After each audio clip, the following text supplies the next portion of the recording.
तो पिछले एपिसोड में हमने देखा था कि तांजीरो ने उस डॉल का मांस तोड़ दिया है और उसके अंदर से एक स्वॉर्ड निकली है। अब जानने की बात यह है कि ये स्वॉर्ड है किसकी और अब आगे क्या होने वाला है। नमस्कार दोस्तों, स्वागत है आपका सोशल एक्सप्लेन चैनल पे। और आज मैं डीमन स्लेयर सीजन 3 एपिसोड 3 को एक्सप्लेन करने वाला हूँ, जिसका नाम है a shot from over 300 year ago. लेकिन उससे पहले अगर आपने मेरी पिछले एक्सप्लेनेशंस नहीं देख रखी हैं तो उसका लिंक मैंने डिस्क्रिप्शन में दे रखा है। और अब यहीं पे करते हैं इंट्रो का अंत और आरंभ करते हैं अपनी एक्सप्लेनेशन का। तो एपिसोड की शुरुआत होती है होतारो और तांजीरो से, जो कि शॉट को देख के काफ़ी एक्साइटेड हो जाते हैं। होतारो कहता है कि ये शॉट तांजीरो को ले लेनी चाहिए, लेकिन तांजीरो इसे लेने से मना कर देता है। तो होतारो उसे बताता है कि ये शॉट 300 साल पुरानी है और तब के टाइम का स्टील सबसे बेस्ट होता था।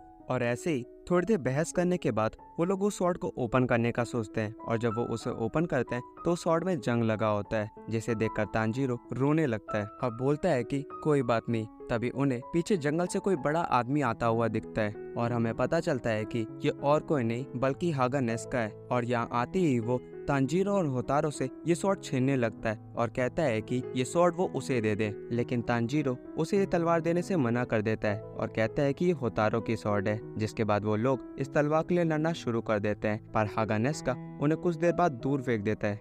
जिसके बाद हमें कानामोरी-सान को दिखाया जाता है, जो कि बताते हैं कि हागा नेस्का का वीक पॉइंट उसका साइड्स है। और उसके बाद वो उसे गुदगुदी करने लगते हैं, जिससे हागा नेस्का बेहोश हो जाता है। अब कानामोरी-सान बताते हैं कि हागा नेस्का ने अपने सारे क्लाइंट लूज कर दिए थे, लेकिन तांजीरो का लेटर देख के वो काफी खुश हो गए और उन्होंने तांजीरो के लिए एक स्ट्रॉन्ग स्वॉर्ड बनाने का सोचा, और इसीलिए वो माउंटेन में छुप करके अभी तक ट्रेनिंग कर रहे थे। और ये सुन के तांजीरो काफी खुश हो जाता है। तभी हागा नेस्का को होश आ जाता है और वो बोलता है कि वो इस रस्टी स्वॉर्ड को लेकर के अपने स्पेशल पॉलिशिंग आर्ट से इसे ठीक कर देगा। तो होतारो उसे बेवकूफ कहता है और पूछता है कि ये उसे पहले नहीं बता सकते थे, जिसे सुन के हागा नेस्का गुस्सा हो जाता है और होतारो को गले से पकड़ लेता है। जिसके बाद कानामोरी-सान और तांजीरो दोबारा से हागा नेस्का को गुदगुदी करने लगते हैं, जिससे हागा नेस्का बेहोश हो जाता है। और अब हमें थोड़ी देर बाद का सीन दिखाया जाता है, जहाँ हागा नेस्का उस रस्टी स्वॉर्ड को लेकर के तांजीरो को एक न्यू स्वॉर्ड देता है और जंगल में चला जाता है। जिसके बाद हमें सीधा 2 दिन बाद का सीन दिखाया जाता है, जहां तांजीरो ये सब बातें गेन्या को बता रहा होता है और बोलता है कि ये पॉलिशिंग 3 दिन और 3 रातें लेती हैं और कल ये पॉलिशिंग खत्म होने वाली है। लेकिन ये पॉलिशिंग इतनी ज्यादा ब्रूटल है कि कभी कभी कोई मर भी जाता है। तो गेन्या तांजीरो की बात से फ्रस्ट्रेट हो जाता है और बोलता है कि उससे इससे कोई फर्क नहीं पड़ता और वो तांजीरो का दोस्त नहीं है।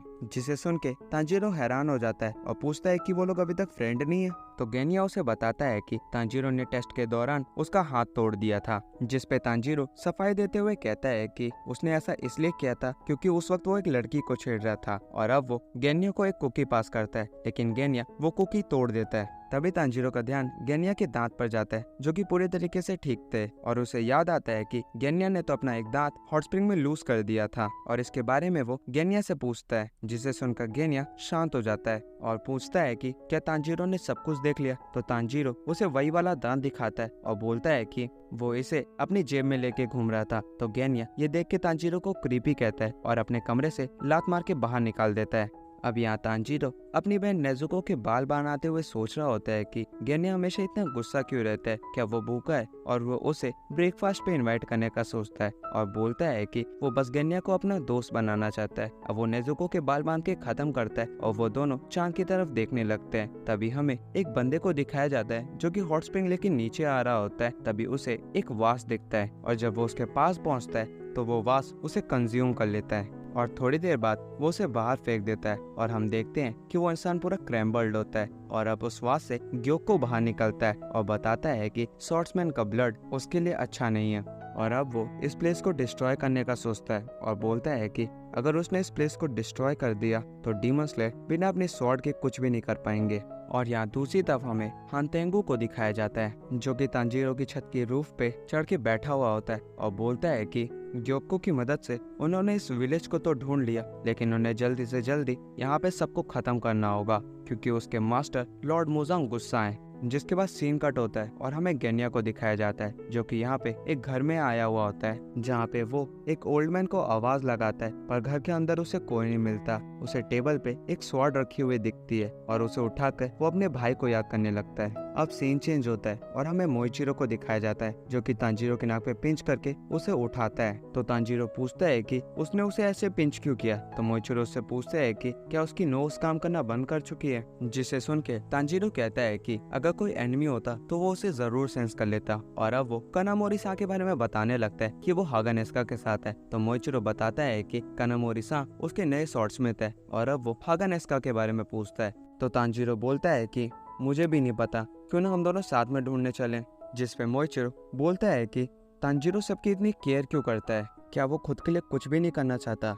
तो तांजीरो बोलता है कि जितना वो दूसरों के लिए करेंगे उतना उनके पास एंड में चल के आएगा। और ये सुन के मोइचिरो की आंखें चमकने लग जाती है और वो तांजीरो को उसकी बात रिपीट करने के लिए कहता है। पर तभी नेजुको जाग जाती है और वो उन लोगों के साथ चलने के लिए तैयार हो जाती है। मोइचिरो बोलता है कि नेजुको कितनी अजीब क्रीचर है और उसने इसे पहले भी कहीं देखा है और अब वो इसके बारे में सोचने लगता है। लेकिन तभी कमरे का दरवाजा ओपन होता है और हानतेंगो उस कमरे के अंदर रोते हुए एंटर करने लगता है। तांजीरो ये देख के कंफ्यूज हो जाता है कि ये डीमन उनके इतना पास पहुंच गया और उन्हें अभी तक पता नहीं चला, और इससे उसे बिलीव हो जाता है कि ये एक अपर रैंक डीमन है। लेकिन मोइचिरो बिना कोई टाइम वेस्ट किए मिस्ट ब्रीदिंग का फोर्स फॉर्म यूज करके उस डीमन पे अटैक करता है। लेकिन वो डीमन इससे बच करके छत पे पहुंच जाता है और बोलता है कि वो लोग उसे परेशान ना करें। अब तांजीरो भी अपने हिनुकामी कागुरा सनफ्लावर अटैक से उस डीमन पर हमला करता है, पर वो डीमन उससे बच जाता है। और यहाँ तांजीरो सोचने लगता है कि ये डीमन उन पर अटैक क्यों नहीं कर रहा। लेकिन तभी नेजुको अपने डीमन फॉर्म में ट्रांसफॉर्म होकर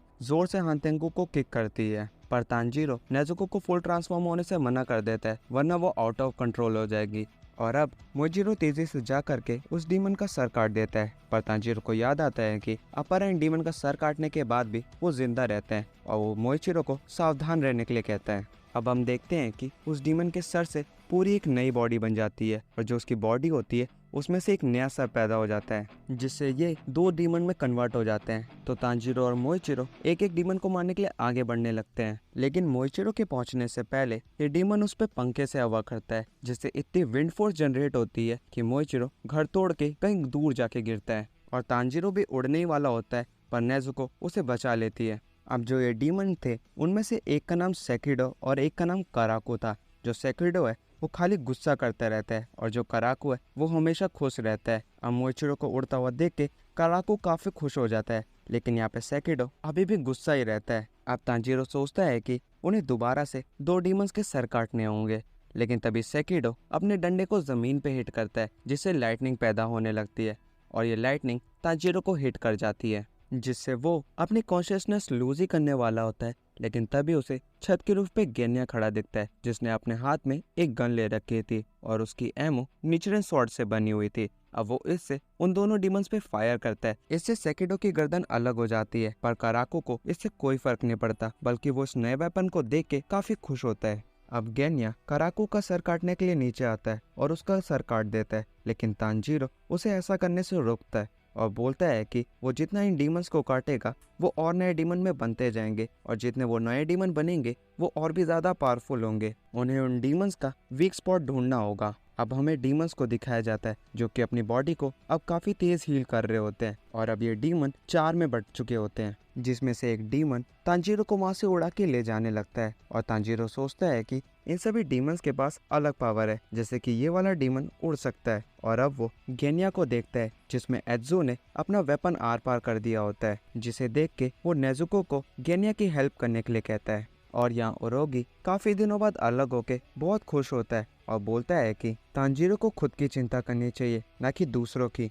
ओरोगी अब अपना blood demon art supersonic attack करता है, जिससे तांजीरो के कान और नाक से खून आने लगता है और इससे बचने के लिए वो हिनुकामी कागुरा से उसका पंजा काट देता है। और अब तांजीरो नीचे गिरने लगता है, जहाँ वो पेड़ की टहनियों से टकराते हुए जमीन पे गिर जाता है और अब वो उठने की कोशिश करने लगता है। लेकिन तभी ओरोगी तांजीरो के पीछे आके सुपरसोनिक अटैक करने वाला होता है, लेकिन तभी सीन कट हो जाता है और हमें मोइचिरो को दिखाया जाता है जो कि भागते हुए वापस आ रहा होता है और सोच रहा होता है कि अगर उसने जल्दी नहीं की तो गांव में सभी मारे जाएंगे। तभी रास्ते में उसे होतारो दिखाई देता है जो कि एक फिश डीमन से लड़ रहा होता है। इस डीमन की प्रेजेंस से मोइचिरो गेस कर पा रहा होता है कि ये उसकी मेन बॉडी नहीं है, जिस वजह से ये डीमन उतना खतरनाक भी नहीं है। और वो सोचता है कि इस विलेज के मुखिया और टैलेंटेड स्वॉर्डस्मिथ को बचाना उसकी फर्स्ट प्रायोरिटी होनी चाहिए।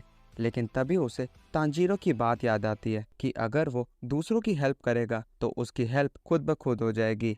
अब यहाँ वो डीमन होतारो को पकड़ के खाने ही वाला होता है, लेकिन तभी मोइचिरो वहाँ पे आके उस डीमन का हाथ काट देता है। अब होतारो कहता है कि आखिर मोइचिरो ने उसे बचा ही लिया, तो मोइचिरो उसे यहाँ से जाने के लिए कहता है क्योंकि वो उसकी फाइट के बीच में आ रहा था।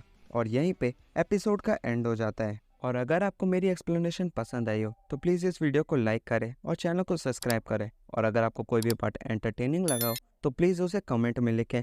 बाकी मैं मिलता हूँ आपसे अगली एक्सप्लेनेशन में, तब तक ले सायोनारा।